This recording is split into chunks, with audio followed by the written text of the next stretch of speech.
بسم اللہ الرحمن الرحیم۔ السلام علیکم۔ حضرت ابو حازم رحمۃ اللہ علیہ فرماتے ہیں، مجھے کسی شخص نے ایک عبرتناک واقعہ کچھ یوں سنایا۔ ایک مرتبہ جنگل بیابان میں مجھے رات ہو گئی۔ ہر طرف سناٹا طاری تھا، دور دور تک آبادی کا نام و نشان نہ تھا۔ کچھ دور دو جھونپڑیاں نظر آئیں۔ میں نے وہاں پہنچ کر بلند آواز سے سلام کیا۔ جھونپڑی سے ایک نوجوان عورت اور ایک بڑھیا باہر آئی۔ میں نے کہا، میں مسافر ہوں، کیا رات کے کھانے کو کچھ مل سکتا ہے؟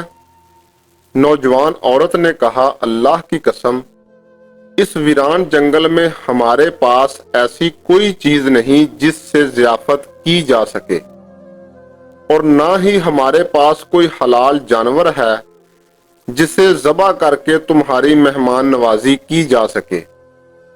میں نے کہا، پھر تم دونوں اس ویران جنگل میں کس طرح گزر بسر کرتی ہو؟ اس نے کہا، اللہ کی عطا، اس کے نیک بندوں اور مسافروں کے سہارے ہماری زندگی کے دن گزر رہے ہیں۔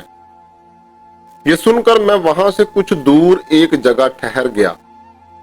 جب آدھی رات گزر گئی تو اچانک ایک سمت سے گدھے کے چیخنے کی آواز آنے لگی۔ خدا کی قسم، صبح تک وہ آواز مجھے سنائی دیتی رہی۔ نیند مجھ سے کوسوں دور تھی۔ میں نے وہ رات جاگ کر گزاری۔ صبح ہوتے ہی میں اس سمت چلا جہاں سے آواز آ رہی تھی۔ وہاں پہنچا تو ایک عجیب و غریب منظر دیکھ کر حیران رہ گیا۔ وہاں ایک قبر تھی جس میں ایک گدھا گردن تک دفن تھا۔ اس کے سر اور پیٹھ سے مٹی ہٹ چکی تھی۔ اس بھیانک منظر کو دیکھ کر مجھ پر کپکپی طاری ہو گئی۔ میں وہاں سے واپس آ گیا اور ان دونوں عورتوں کے پاس پہنچ کر گدھے اور قبر کے متعلق پوچھا۔ انہوں نے کہا، اگر تم اس کے متعلق نہ پوچھو تو کیا حرج ہے؟ میں نے کہا، میں اس بھیانک منظر کے متعلق ضرور دریافت کروں گا۔ برائے کرم مجھے صورتحال سے آگاہ کرو۔ عورت نے کہا، اچھا، اگر تم سننا ہی چاہتے ہو تو سنو۔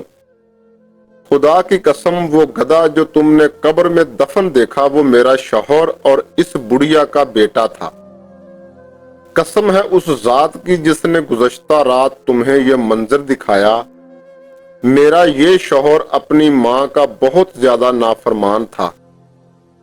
میں نے اس سے زیادہ ماں کا نافرمان دنیا میں کوئی نہ دیکھا۔ جب بھی اس کی ماں اسے کسی بری بات سے منع کرتی تو وہ اس سے اس طرح بد کلامی کرتا اور کہتا، دفع ہو جاؤ، کیا گدھی کی طرح چیخو پکار کر رہی ہو؟ جا، مجھے تیری بات نہیں سننی۔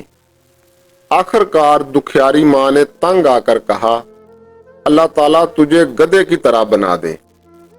جب نافرمان مر گیا تو ہم نے اسے دفنایا۔ اسی دن سے گدھے کی شکل اختیار کر گیا۔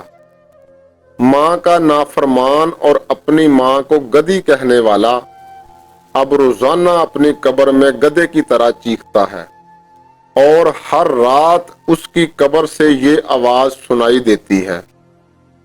اللہ پاک ہم سب کو والدین کی نافرمانی سے محفوظ رکھے، آمین۔